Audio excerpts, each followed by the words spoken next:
Alright boys, here we go. It's my first video, cut me a little bit of slack, but I wanted to make this video because I feel like the silencer market has exploded over the last few years thanks to companies like Silencer Shop, and silencers have become much more commonplace, right?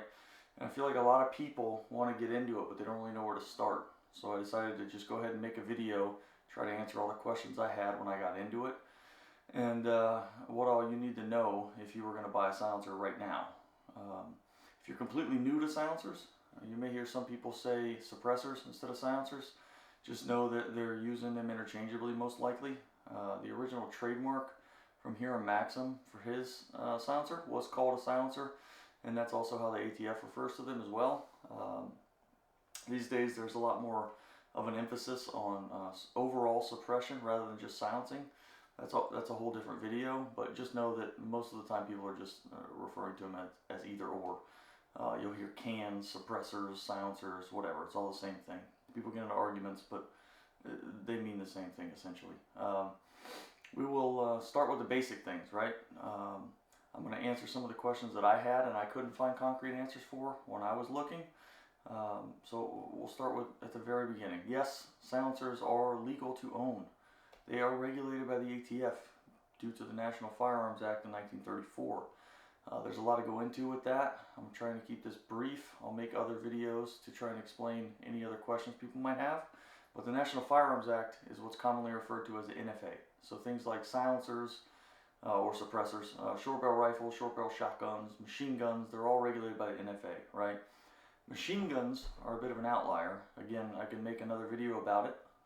But all you need to know now is that the Firearms Owners Protection Act was passed in 1986, right? It prevents the sale of any new machine guns made after 1986 to civilians. You can still buy pre-1986 guns. Those are known as transferables. But the way supply and demand works, since it's a finite supply, it pretty much ensures that no average person can afford one. So we kind of group those off by themselves. As far as silencers go, as long as you're okay paying the government the $200 extortion fee to ask permission and to have your rights back every single time you make a purchase, you can buy one, assuming that you're not a felon and you can pass a 4473 background check. The basic process is that you're going to buy your can, you're going to pay for your stamp, and then you're going to wait, right? I'm going to fill in those gaps here in a minute, but that's the overall process, right?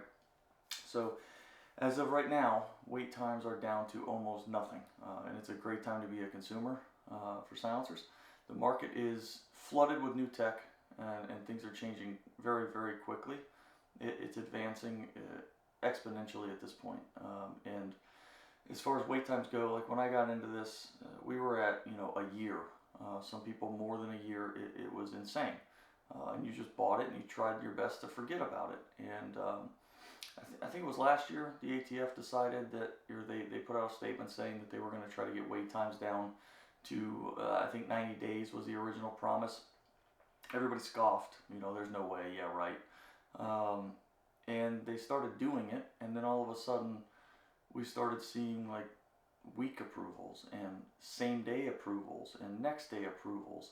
And as of now, the last few things I have gotten and my neighbors have gotten, not to rat them out, but we're 5 days or less, and it's pretty awesome. So lots of new buyers are getting into it, and so that's really why I wanted to make this, so you didn't come in blind and make your first purchase that you hated, or didn't know how to do it. You get intimidated by the process, and it is intimidating when you're first getting started, but it's very easy if you just kind of follow these steps. The video is going to seem kind of long, but I'm going to go into some good detail, I think, and if you stick around, it may be worth it for you. Before I get into like where to buy them, I want to talk about the basics, right? So you have two ways to purchase them. You can purchase them as an individual, you can purchase them through a trust. We'll get into a third way in a minute, but essentially that's it, right? So you may have heard that word trust thrown around. It's a great option. It's my personal choice, but when Obama was in office, he passed a bill called 41F. It changed the way that you have to file with a trust, right? So it just means that now every co-trustee also has to file a responsible persons form or questionnaire. I think it's RPQ, responsible persons questionnaire. It's basically a 4473. and they have to send in prints as well every time, whereas before only the main trustee had to do that. It's not a big deal, even though it sounds intimidating. You really only have to do it that first time, and you'd have to get them to update the picture once a year, just like you will. But the other option is to just file as an individual, as I said. You're simply putting your name on the forms, and you are the purchaser, and only you can have possession of that NFA item. That's really the big difference. A trust allows you to add multiple people to it, and anyone on that trust can have possession of that item. And you can add beneficiaries to the trust, so that if something happens to you, they won't have to go into probate, and your kids or whoever won't have to worry about filing more forms with the ATF. If you file as an individual, your kids can still get them. There's just a little more to it. And if you have them in the will, the heirs would just have to file a Form 5 with the ATF. And while it's tax-free, it's just one more thing that they have to do, and especially if they don't really want them to begin with, or they're not super stoked on suppressors like we are. They may not do it. The other thing I think about is what if your wife used your gun setup? Maybe it had a can, maybe you had a short barrel rifle for home defense. She ends up using it in self-defense when you're gone for whatever reason. Technically, she would be in possession of an NFA item illegally, right? Would anyone really press charges? I don't know, but I figured it was worth mentioning because I've thought about it before. I don't know if that's even worth really considering, but it's just a thing, maybe you leave it in the trunk of a car one day. Your wife drives down the street, she gets pulled over. Something like that, it's just kind of peace of mind to know that anyone in your household would be able to handle that item, or take it somewhere or whatever, should something happen to you, or they need to transport it for you or whatever. I think that just makes the trust the better option overall. But some people, they don't have a significant other yet. Maybe they see in the future they would like that flexibility to be able to have their significant other be able to have possession of that item as well, right? So there's a third option if you go with Silencer Shop in particular, and they call it a single shot trust, right? So this essentially, it's a trust for every single item, so it's an individual trust per item, if that makes sense. It allows you to file sort of like an individual, but you have the benefits of the trust. Check with them for all the details, obviously. I have a couple of these too. You don't need a notary. They handle all the paperwork. I think technically you need to have it notarized after the fact. But again, you can check those details with them. It's a lot simpler to do than the full NFA trust. Not that that's difficult, but you have to have a notary. You have to send it back, scan it and send it back. And the single shot's pretty easy and quick. And then you can add or remove people from it after you have the trust in your possession, right? And technically that all needs to be notarized, I believe, if you're adding and taking people off the list. But it's a pretty cool option, and it's really easy. I think it's worth the extra time and money to just go ahead and buy the full NFA trust. If you have a family or something like that, or you have hunting buddies that you I don't know, you want to share a can with, or let your son take it one night or whatever. You just do it once and then you're done with it. But I understand it's not for everybody. I have filed every way possible, so I get it. This is where I'm going to go into where I think you personally should start, right? It's not a sponsored video. I have no association with Silencer Shop, although it would be nice. I just bought many cans from many different sources, and Silencer Shop is by far the best way to do it for ease of use, especially as a first-time buyer. Once you've decided that you're going to make a purchase, right, you need to go to the ATF site, not Silencer Shop, not anybody else, the ATF's eForms website, and then you create what they call an eForms account, right? They switched from paper forms. We used to have to file with all paper forms to eForms a few years ago, but it was still kind of fringe. There was really no point to it. Wait times were about the same. And then over the last couple of years, they have really pushed the eForms thing, and Silencer Shop kind of worked with them to be able to get, this was really recent, to be able to get the digital fingerprints approved. so you didn't have to send in paper cards. You'd still have to send in paper prints with an e-form. It was kind of messy, but over the last year or so, it's gotten incredibly easy. You can still file paper forms technically, but you know, I would just do everything on e-forms if I were you. That's my recommendation. So you go on their site. All you have to do is create an account and create a PIN number, right? You need that login and that PIN number. You need to save it somewhere safe. Do not lose it. Once that is done and you have that login and that PIN number, that's all you need on the ATF site. Now you could go buy your can. There are two main ways you can do it. One way is to just go on Silencer Shop's website, pick the can, add your stamp to cart. I think they've got a little add stamp pop-up deal when you add a can to the cart, and then you're just going to find a dealer on their website that's local to you. Here's the thing: you search those dealers. They've got different tiers. What you really want to pay attention to is whether or not they have a kiosk if it's your first time, right? So you find one that has a kiosk, and then you just go check out. I'll explain the kiosk in a minute, but this is where I think people get confused. So you think of Silencer Shop as the infrastructure, right? They don't just sell cans. They designed the entire system to make it easy for the buyer and the dealer that you're going to ship it to. Silencer Shop partners with dealers, and then Silencer Shop themselves handles all of the paperwork. It really is amazing.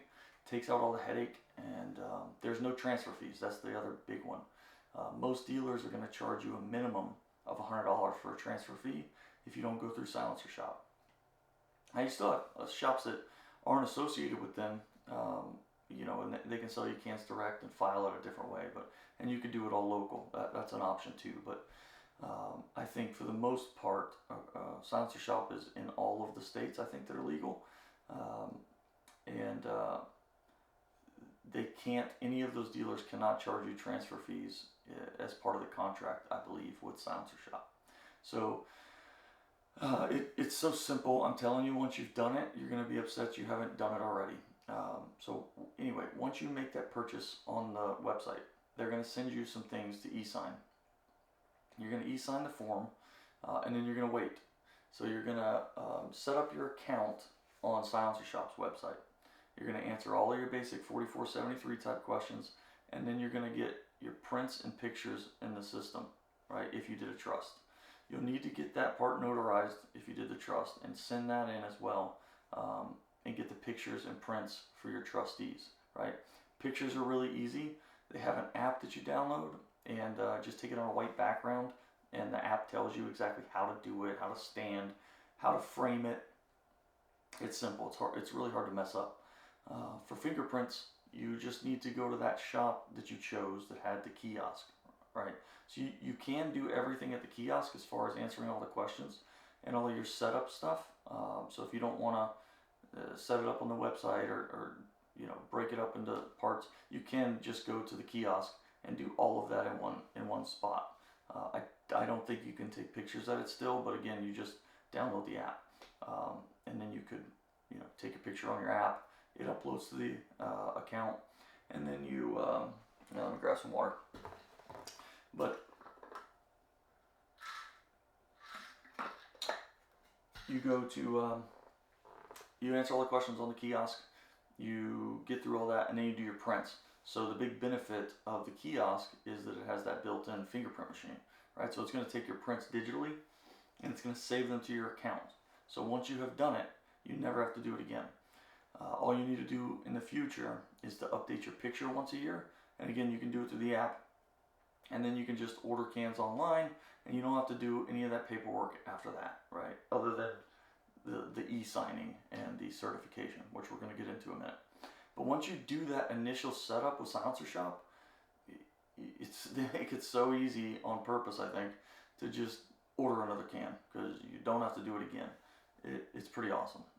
So once your dealer receives the can, after you have e-signed the form through your email, they're going to start preparing the main forms for you to file, right? So they're going to tell you, eventually you'll get an email that says ready to certify. depending on the dealer, you can go down in person. Or some of them allow you to do it online, I believe. They can like log into your laptop through TeamViewer or whatever it is, and they basically have the ability to certify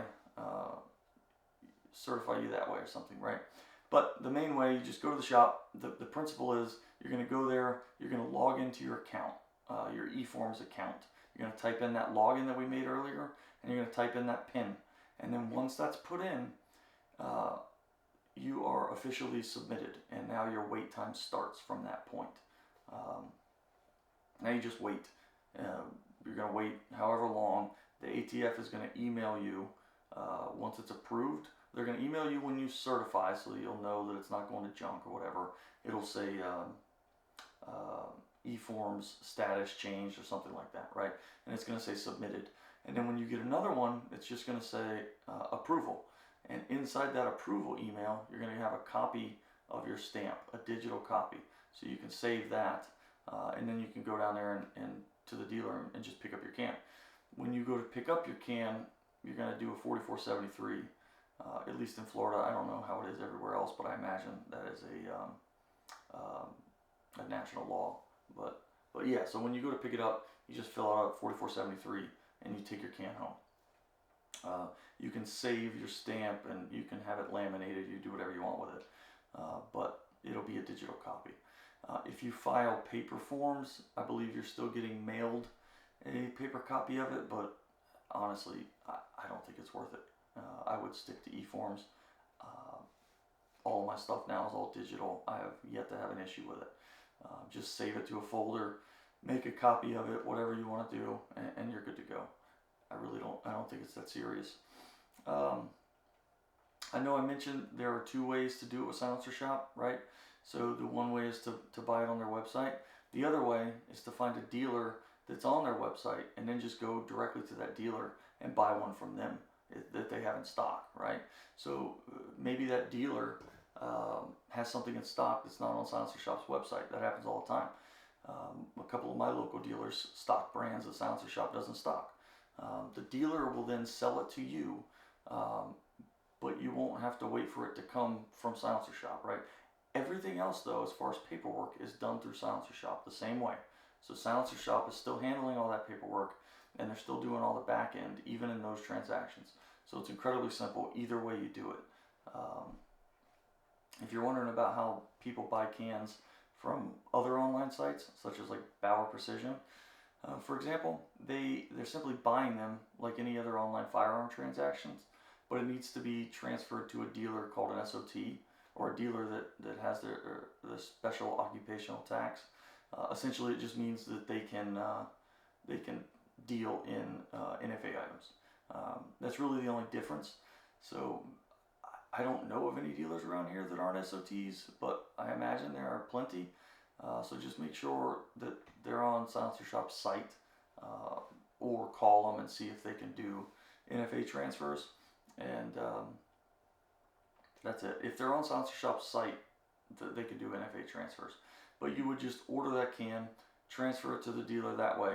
But I'm going to tell you that if you don't buy it through Silencer Shop, most dealers charge $100 and up for a transfer fee, right? So it's not like a regular firearm transfer fee, which may be $25 or whatever it is. It hurts sometimes. I've seen $250 at some of the local shops around here. It's crazy. So just factor that in if you're going to buy one from another shop or another site or whatever. If you do it this way and you don't go through them direct, just take your own risk with that. But there are times when it makes sense. Maybe there's a big deal on something. Maybe there's a brand Silencer Shop doesn't carry. I have done that many times. But just know you're going to be paying a transfer fee, most likely, unless you know the guy or whatever. The other company I recommend dealing with, I'll mention them briefly, Capital Armory. They cover most states, I believe, and they have the ability to ship the can directly to you once it gets approved. So that's their big thing. What they don't tell you is that once it's approved, you have to then wait another 2 to 3 weeks, because they have to notify the local law enforcement, at least here in Florida, And so I don't recommend it if it's your first can personally, unless you just don't have a dealer nearby. I have used them many times, and it's a really cool service.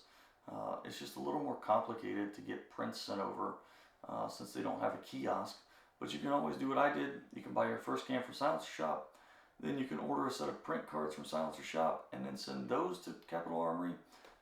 Or you can order the print kit from Capital Armory. I believe that's what they sell, like an ink kit with cards, and they'll send it to you. You do it yourself and then you send it back in. I always feel like I'm going to screw that up, but it may be worth doing that because Silencer Shop is now charging like $40 or something crazy for print cards.